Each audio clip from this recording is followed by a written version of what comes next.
झारखंड में इंटरनेट बंद फिर भी गड़बड़ी, 2 हिरासत में 21 परीक्षार्थियों की सूची बरामद। दरअसल आपको बता दें कि झारखंड में कर्मचारी चयन आयोग द्वारा आयोजित प्रतियोगी परीक्षा के मद्देनजर इंटरनेट सेवा बंद करने के बावजूद गड़बड़ी का मामला सामने आया है। पुलिस ने धनबाद से 2 लोगों को हिरासत में लिया है। उनके पास से 21 परीक्षार्थियों की सूची बरामद की गई है, जिसमें उनके नाम और रोल नंबर लिखे हैं। झारखंड में कर्मचारी चयन आयोग द्वारा आयोजित प्रतियोगी परीक्षा शनिवार को पूरे राज्य में शांतिपूर्ण तरीके से संपन्न हो गई। हालांकि धनबाद में गड़बड़ी की एक रिपोर्ट मिली है। पुलिस ने 2 लोगों को इस संदेह में हिरासत में लिया कि वे परीक्षा के दौरान गड़बड़ी में शामिल हो सकते हैं। धनबाद के पुलिस अधीक्षक हृदीप पी जनार्दनन ने कहा कि उन्हें झरिया के एक होटल से हिरासत में लिया गया। आपको बता दें कि उन्होंने संवाददाताओं से कहा कि हिरासत में लिए गए लोगों के पास से 3 मोबाइल फोन, 3 ATM कार्ड, एक खाली चेक और 21 परीक्षार्थियों की सूची बरामद की गई है, जिसमें उनके नाम और रोल नंबर है। ये पता लगाने के लिए पूछताछ जारी है कि क्या वे किसी गड़बड़ी में शामिल किसी गिरोह का हिस्सा है। पकड़े गए लोगों में से एक बिहार के जहानाबाद जिले का है और दूसरा झारखंड के गोमिया का निवासी है। नक्सली धमकी के बाद रात में ओडिशा नहीं जाएंगी झारखंड से बसें, ट्रेनों की भी बढ़ा दी गई सुरक्षा। दरअसल आपको बता दें कि नक्सली संगठन CPI माओवादी की धमकी के बाद झारखंड ओडिशा बस सेवा का परिचालन रात में बंद कर दिया गया है। नक्सली संगठन ने स्थापना माह के मद्देनजर बैनर और पोस्टर के माध्यम से उपद्रव की चेतावनी दी है। इस चेतावनी के मद्देनजर चक्रधरपुर रेल मंडल से गुजरने वाली ट्रेनों की सुरक्षा बढ़ा दी गई है। नक्सलियों की धमकी के बाद ही 13 घंटे तक किरीबुरू विमलगढ़ रूट पर मालवाहक ट्रेनों का परिचालन ठप रहा था। CPI माओवादी 20वां स्थापना दिवस 21 सितंबर से 20 अक्टूबर तक मना रहा है। जानकारी के मुताबिक नक्सल प्रभावित इलाकों में लगातार सर्च अभियान चलाया जा रहा है। रेलवे द्वारा सतर्कता बरती जा रही है। रात्रि ट्रेनों में सुरक्षा व्यवस्था बढ़ा दी गई है। आपको बता दें कि ओडिशा की बसों के साथ ही लौह एस की धुलाई रात में बंद रहेगी। नक्सलियों ने गुरुवार रात्रि 9:30 बजे रॉक्सी और रेंजरा स्टेशनों के बीच किमी संख्या 471-06 के पास बैनर और पोस्टर लगा दिया था, जिसके बाद रेलवे द्वारा ट्रेनों का परिचालन ठप कर दिया गया था। झारखंड में दिखा नेटबंदी का असर, ऑनलाइन कारोबार ठप, जरूरी सेवाएं भी प्रभावित। दरअसल आपको बता दें कि JSSC की ओर से आयोजित CGL परीक्षा 2023 में गड़बड़ी रोकने के लिए प्रदेश सरकार द्वारा सूबे में 5.5 घंटे मोबाइल इंटरनेट सेवाएं बंद करने से शनिवार को लोगों के जरूरी कार्य के साथ व्यापार कारोबार पर असर दिखा। आम लोग मोबाइल बैंकिंग, ऑनलाइन टिकटिंग जैसी सेवाओं के लिए परेशान रहे। करीब 5.5 घंटे तक UPI लेन देन नहीं होने से व्यवसायी और ग्राहक दोनों परेशान हुए। सेल्स कारोबार भी काफी ज्यादा प्रभावित हुआ। व्यवसायियों ने कहा कि मोबाइल इंटरनेट बंद होने से 5.5 घंटे तक ऑर्डर लेने का काम ठप रहा। ऑनलाइन लेन देन भी नहीं कर सके। इससे करोड़ों का कारोबार प्रभावित हुआ। नेटबंदी का असर ऑनलाइन फूड डिलीवरी सेवा पर भी पड़ा। इस क्षेत्र में काम करने वाले 5.5 घंटे तक परेशान रहे। इसका नुकसान गीग वर्कर्स को भी उठाना पड़ा।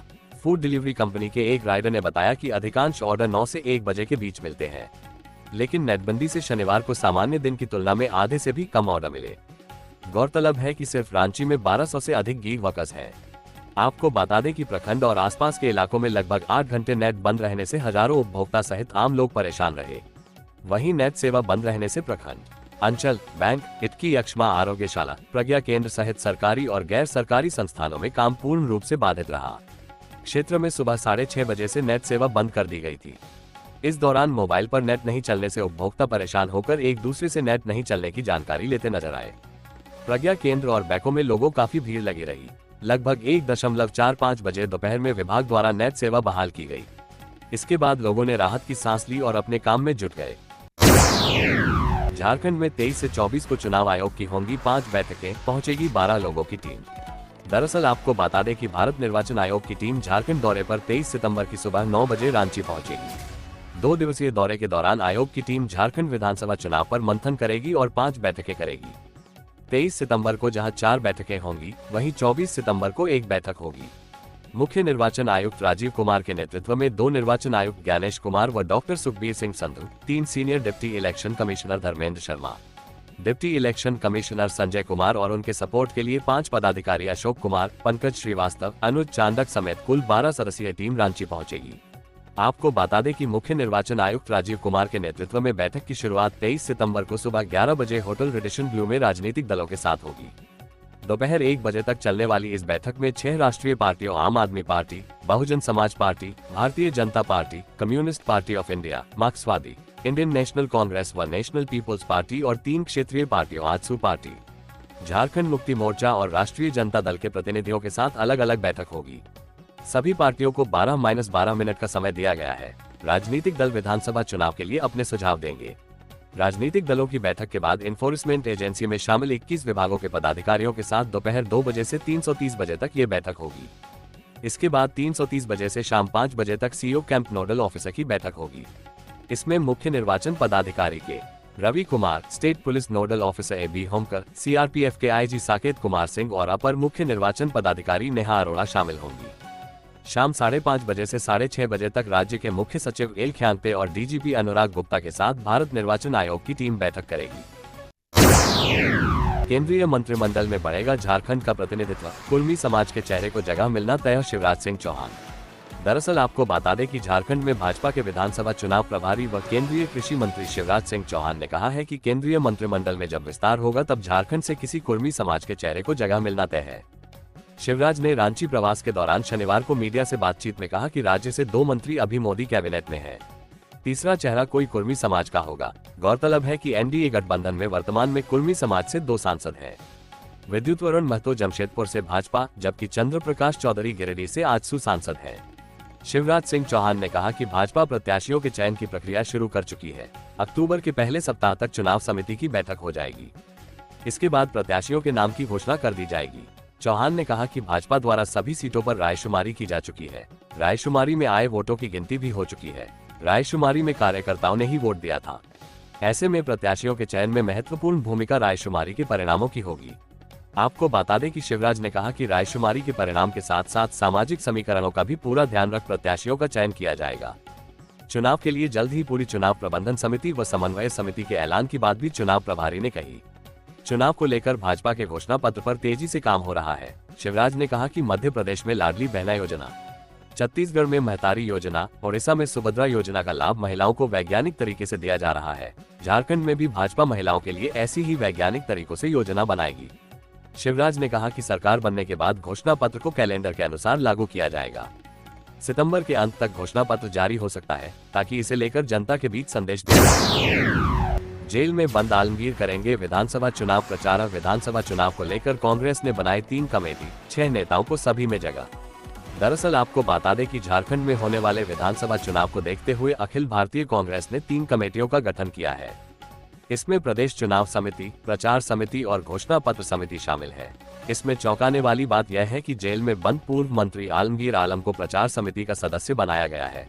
सुबोधकांत सहाय को प्रदेश प्रचार समिति, बंधु तिर्की को घोषणा पत्र समिति और केशव महतो कमलेश को प्रदेश चुनाव समिति का अध्यक्ष बनाया गया है। 6 नेता तीनों कमेटियों में किए गए शामिल। तीनों समितियों में राज्य के कई कांग्रेस नेताओं को जगह नहीं मिल पाई है, जबकि बंधु तिर्की, बन्ना गुप्ता, प्रदीप यादव, शाहनवाज अनवर, जलेश्वर महतो और अशोक चौधरी को तीनों कमेटियों में जगह दी गई है। इसके अलावा 22 नेता ऐसे हैं जिन्हें अभियान समिति और प्रदेश चुनाव समिति में जगह मिली है। आपको बता दें कि सुबोधकांत सहाय को प्रचार समिति का अध्यक्ष बनाया गया है। उनके अलावा रामेश्वर उरांव, डॉक्टर अजय कुमार, आलमगीर आलम, राजेश ठाकुर, डॉक्टर प्रदीप बलमुचु, कालीचरण मुंडा, प्रदीप यादव, बत्रा गुप्ता, दीपिका पांडे सिंह, डॉक्टर इरफान अंसारी, प्रणव झा, अंबा प्रसाद, पूर्णिमा नीरज सिंह, धीरज प्रसाद साहू, फुरकान अंसारी, डॉक्टर अजय शाहदेव, दयामनी बारला, अनुपमा सिंह, यशस्विनी सहाय व अन्य को सदस्य बनाया गया है। 10 अक्टूबर तक भाजपा के उम्मीदवारों की फर्स्ट लिस्ट विधानसभा चुनाव को लेकर इसी माह घोषणा पत्र, कैलेंडर बना। पार्टी बताएगी कब कौन सी योजना होगी पूरी। दरअसल आपको बता दें कि केंद्रीय मंत्री शिवराज सिंह चौहान और असम के CM हेमंता बिस्वा शर्मा को झारखंड के विधानसभा चुनाव की जिम्मेदारी देने के साथ ही भाजपा राज्य में पूरी तरह से चुनावी मोड में आ गई है। 2 दिन पहले गृह मंत्री अमित शाह ने साहिबगंज से परिवर्तन यात्रा की शुरुआत कर पार्टी के अधिकारियों से लेकर कार्यकर्ताओं तक को जिम्मेदारी सौंप दी। इसी बीच भाजपा ने साफ तौर पर इस बात के संकेत दिए हैं कि जल्द की विधानसभा चुनाव को लेकर पार्टी बड़े निर्णय लेने जा रही है। पार्टी झारखंड विधानसभा चुनाव को लेकर न केवल घोषणा पत्र जारी करेगी बल्कि संभावित उम्मीदवारों की पहली लिस्ट भी जारी करेगी। विधानसभा चुनाव को लेकर 27 से 29 सितंबर के बीच घोषणा पत्र जारी कर दिया जाएगा। वहीं अक्टूबर के पहले सप्ताह में भाजपा चुनाव समिति की बैठक होगी और 10 अक्टूबर तक विधानसभा चुनाव के उम्मीदवारों की पहली सूची जारी कर दी जाएगी। बता दें कि पार्टी को कार्यकर्ताओं की राय मिल गई है। रायशुमारी के बक्से खुल चुके हैं। नामांकन को डिजिटाइज किया जा रहा है। पार्टी ने अधिकतर क्षेत्रों में सर्वे भी कराया हुआ है। अन्य स्रोत से भी योग्य उम्मीदवारों के बारे में जानकारी ली गई है। ऐसे में उम्मीदवारों का चयन सर्वश्रेष्ठ होगा। इन तमाम बातों की जानकारी शिवराज सिंह ने दी है। बेरमो में उड़ रही छाई घरों व भोजन तक पहुंची, 2 लाख लोग प्रभावित, छाए लदे हाईवा कर रहे ट्रांसपोर्टिंग नियमों की अवहेलना, बांट रहे सांस संबंधी बीमारियां। दरअसल आपको बता दें कि बोकारो थर्मल पावर प्लांट की छाई हीरक रोड होते हुए फुसरो जनामोड़ सड़क से नई बन रही 4 लेन तक पहुंचाई जा रही है। छाई ट्रांसपोर्टिंग में नियमों की अवहेलना करने, ओवरलोड ट्रांसपोर्टिंग, फटा तिरपाल इस्तेमाल करने के कारण छाई सड़कों पर गिर रही है। इससे गाड़ियां चलने पर पूरी सड़क पर छाई उड़ती है, जो लोगों के घरों और भोजन तक पहुंच रही है। इससे फैलने वाले प्रदूषण से सड़क किनारे की लगभग 2 लाख आबादी सहित राहगीर परेशान है। बेरमो के अनुमंडल पदाधिकारी अशोक कुमार ने कहा कि प्रदूषण के मामले की जांच कर इस पर रोक लगाने की पहल की जाएगी। इसकी अवहेलना करने वाले विभाग व ट्रांसपोर्टर पर कार्रवाई होगी। इधर बोकारो थर्मल पावर प्लांट के प्रोजेक्ट हेड आनंद मोहन प्रसाद ने कहा कि छाई ट्रांसपोर्टिंग में सख्त निर्देश है कि बिना तिरपाल के कोई हाईवा नहीं चले। लोगों ने कहा कि छाई प्रदूषण पर रोक नहीं लगाई गई तो आंदोलन किया जाएगा। इंटरनेट बंद, सियासत चालू, राज्य में इंटरनेट बंद करने पर भाजपा व आजसू ने राज्य सरकार पर बोला हमला। दरअसल आपको बता दें कि जेएसएससी परीक्षा को लेकर राज्य भर में इंटरनेट बंद करने को लेकर शनिवार को प्रदेश भाजपा अध्यक्ष बाबूलाल मरांडी ने राज्य सरकार पर जमकर हमला बोला। उन्होंने कहा कि भाजपा की राज्यव्यापी परिवर्तन यात्रा से हेमंत सरकार डरी हुई है। सोशल मीडिया पर यात्रा का प्रचार रोकने के लिए इंटरनेट बंद किया गया। ये सरकार डरी, सहमी और बौखलाहट में है। परीक्षा में कदाचार रोकने के बहाने हेमंत सरकार ने राज्य भर में इंटरनेट बंद करा दिया है। सच्चाई है कि परिवर्तन यात्रा की शुरुआत से ही हेमंत सरकार डर गई है। अभी तो पूरी यात्रा बाकी है। लेन देन, यात्रा, व्यापार सबके लिए इंटरनेट आवश्यक है। युवा पीढ़ी तो पूरी तरह इंटरनेट पर आश्रित हो चुकी है। मरांडी ने सीएम पर तंज किया कि यदि परिवर्तन यात्रा के प्रचार प्रसार से भयभीत हैं तो भी युवाओं को परेशान मत कीजिए। विदाई की बेला में परीक्षा लेने का नाटक कर रहे हैं। डबल इंजन की सरकार बनते ही सभी खाली पद भरे जाएंगे। समय पर परीक्षाएं होंगी। आपको बता दें कि मरांडी ने कहा कि 5 सालों तक झारखंड के गरीब, दलित और आदिवासियों का हक खाने वाली हेमंत सरकार अब नरभक्षी बन गई है। उन्होंने ये भी दावा किया कि उत्पाद सिपाही की दौड़ में अब तक 19 युवा अपनी जान गंवा चुके हैं। शनिवार को गिरिडीह में उत्पाद सिपाही की दौड़ में धनवार थाना क्षेत्र के गादी गांव निवासी बिराची राय नामक युवक की मौत हो गई। कई अस्पताल में इलाजरत है। इसके बाद भी हेमंत सोरेन सरकार ने न तो जानलेवा नीति बदली है, न ही भर्ती स्थलों पर स्वास्थ्य व्यवस्था और इलाज के पुख्ता इंतजाम किए हैं। जेएसएससी सीजीएल परीक्षा, लातेहार, धनबाद और रामगढ़ में परीक्षा के दौरान सामने आई गड़बड़ी, परीक्षार्थियों ने किया हंगामा। दरअसल आपको बता दें कि झारखंड कर्मचारी चयन आयोग की सामान्य स्नातक योग्यताधारी संयुक्त प्रतियोगिता सीजीएल परीक्षा में बड़ी गड़बड़ी सामने आई है। लातेहार के राजकीय पॉलिटेक्निक परीक्षा केंद्र पर पहली पाली की परीक्षा में दूसरी पाली का प्रश्न पत्र बांट दिया गया। वहीं धनबाद के district CM school of excellence जिला स्कूल में भी यही घटना हुई। इससे अभ्यर्थियों ने जमकर हंगामा किया। आपको बता दें कि परीक्षा देकर निकले अभ्यर्थियों ने बताया कि गलत प्रश्न पत्र दिए जाने की शिकायत वीक्षक और केंद्र अधीक्षक से की तो उन्होंने माना कि गड़बड़ी हो गई है, थोड़ा इंतजार कीजिए, सुधार किया जा रहा है। इस दौरान परीक्षार्थी ओएमआर शीट में कलर कर चुके थे। इसके बाद केंद्र अधीक्षक ने कलर किए गए ओएमआर शीट पर व्हाइटनर लगाकर सुधारने को कहा, जबकि परीक्षार्थियों का कहना था कि इससे कॉपी जांच के दौरान ओएमआर शीट रद्द कर दी जाएगी। परीक्षार्थियों ने कहा कि जिला प्रशासन के अधिकारियों की गलती के कारण उनके भविष्य से खिलवाड़ किया जा रहा है। उन्होंने जिम्मेदार लोगों पर कार्रवाई करने की मांग की। वहीं कई परीक्षार्थियों ने परीक्षा रद्द करने की भी मांग उठाई। ट्राइबल यूनिवर्सिटी की मिली स्वीकृति, इरफान। दरअसल आपको बता दें कि जामताड़ा में ट्राइबल यूनिवर्सिटी की स्थापना का प्रस्ताव पारित हो गया है। उप जानकारी देते हुए मंत्री डॉक्टर इरफान अंसारी ने कहा कि इसके स्थापना होने से क्षेत्र के आदिवासी बच्चों को उच्च शिक्षा प्राप्त करने के लिए बाहर नहीं जाना पड़ेगा। ये यूनिवर्सिटी उनके सांस्कृतिक धरोहर और परंपरा को संरक्षित करने के साथ साथ सामाजिक आर्थिक स्थिति को भी बेहतर बनाएगी। डॉक्टर अंसारी ने कहा कि ट्राइबल यूनिवर्सिटी आदिवासी बच्चों को उच्च शिक्षा के माध्यम से समाज में आगे बढ़ने का अवसर देगी। डॉक्टर अंसारी ने विपक्षी पार्टी बीजेपी पर निशाना साधते हुए कहा कि बीजेपी के पास कोई मुद्दा नहीं बचा है, उनके पास विकास की कोई ठोस योजना नहीं है और हमारे विकास कार्यों से वे तिलमिला गए हैं। जामताड़ा की जनता अब जागरूक हो चुकी है। झारखंड सरकार के ग्रामीण विकास मंत्री डॉक्टर इरफान अंसारी ने जामताड़ा में 3 महत्वपूर्ण योजनाओं की घोषणा की है। इन योजनाओं के तहत जामताड़ा शहरी जलापूर्ति योजना, मेहजाम शहरी जलापूर्ति योजना और जामताड़ा में ट्राइबल यूनिवर्सिटी की स्थापना की स्वीकृति दी गई है। आपको बता दें कि इन योजनाओं की लागत लगभग 600 करोड़ रुपए होगी।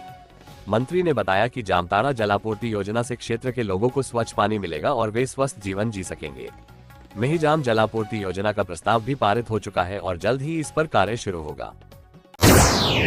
JSSC CGL परीक्षा झारखंड में इंटरनेट बंद पर हाईकोर्ट ने लगाए ब्रेक। अब आगे ऐसा करने के पहले लेना होगा आदेश। दरअसल आपको बता दें कि झारखंड हाई कोर्ट ने JSSC CGL भर्ती परीक्षा को लेकर बाधित किए गए इंटरनेट सेवा को तत्काल बहाल करने का निर्देश दिया है। हाई कोर्ट के अधिवक्ता धीरज कुमार ने बताया कि आज आकस्मिक रूप से कोर्ट में न्यायमूर्ति आनंदी सेन और AR चौधरी की खंडपीठ ने राज्य सरकार से नाराजगी जताते हुए कहा कि कोई भी इंटरनेट सेवा बाधित किया जाना है तो उससे पहले उच्च न्यायालय का आदेश लिया जाना जरूरी होगा। भविष्य में इस बात का ध्यान रखें और परीक्षा के लिए इंटरनेट सेवा बाधित किया जाना कहीं से उचित नहीं है। अदालत ने आज राज्य सरकार के गृह सचिव को सशरीर उपस्थित होने का निर्देश दिया था। साथ ही वो फाइल जमा कराने का निर्देश दिया गया था, जिसमें इंटरनेट सेवा को बाधित किए जाने का आदेश जारी किया गया था। राज्य सरकार को इस मामले में 6 सप्ताह के अंदर जवाब देने का निर्देश दिया गया है। इस मामले की सुनवाई 6 सप्ताह के बाद की जाएगी। आपको बता दें कि इधर हाईकोर्ट के आदेश के बाद राज्य भर में इंटरनेट सेवा को बहाल कर दिया गया है। इससे पहले झारखंड सरकार की गृह सचिव वंदना दादेल कोर्ट में उपस्थित हुई। इस दौरान कोर्ट के आदेश पर अदालत में सर्विस प्रोवाइडर भी उपस्थित हुए। सुनवाई के दौरान कोर्ट ने इंटरनेट सेवा तुरंत चालू करने का निर्देश दिया और इंटरनेट सेवा को पूरी तरह से ठंड करने की बात को गलत बताया है। दुल्लू महतो का जादू चलेगा या जनता चुन लेगी नया नेता? जलेश्वर खेलेंगे आखिरी पारी तो जयराम किसका बिगाड़ेंगे खेल? दरअसल आपको बता दें कि झारखंड में इस साल विधानसभा चुनाव तय है। धनबाद के बाघमारा विधानसभा क्षेत्र में इस बार कांटे की टक्कर देखने को मिल सकती है। चुनाव में भाजपा, कांग्रेस और JBKSS के बीच त्रिकोणीय मुकाबला होने की उम्मीद है। बाघमारा में कौन जीतेगा, इस पर सभी की निगाहें टिकी हैं। बाघमारा के विधायक से धनबाद के सांसद बने दुल्लू महतो इस बार के चुनाव में अपने भाई या पत्नी को चुनाव मैदान में उतारने की तैयारी में है, जबकि पूर्व विधायक जलेश्वर महतो कांग्रेस टिकट पर एक बार फिर से चुनाव मैदान में उतरने का मन बना चुके हैं। जलेश्वर महतो के समर्थकों का मानना है कि संभवतः वो आखिरी बार चुनाव लड़ने की तैयारी कर रहे हैं। वहीं लोकसभा चुनाव में दमदार उपस्थिति दर्ज कराने वाले JBKSS के जयराम महतो ने अपनी नई पार्टी बना ली है और बाघमारा से उनकी पार्टी की ओर से चुनाव प्रचार अभियान शुरू कर दिया गया है। आपको बता दें कि बाघमारा विधानसभा सीट को पिछले 2 दशक से दुल्लू महतो का गढ़ माना जाता रहा है। दुल्लू महतो लगातार 3 बार विधायक रहे हैं। इस बार उन्होंने लोकसभा चुनाव जीता है। अब देखना होगा कि वो अपनी इस विरासत को अपने भाई शत्रुघ्न महतो को सौंप पाते हैं या नहीं। राजनीतिक हलकों में चर्चा है कि शत्रुघ्न महतो को भाजपा टिकट दे सकती है। वहीं कांग्रेस से पूर्व मंत्री जलेश्वर महतो चुनाव लड़ सकते हैं। JBKSS ने अभी तक अपने पत्ते नहीं खोले हैं। बाघमारा में कई युवा नेता भी चुनावी ताल ठोकने की तैयारी में हैं। इनमें समाज सेवी कन्हाई चौहान, जनशक्ति दल के सूरज महतो, सुभाष रॉय, शेख गुड्डू, रोहित यादव, झामुमो के रतिलाल टुडू के नाम प्रमुख है।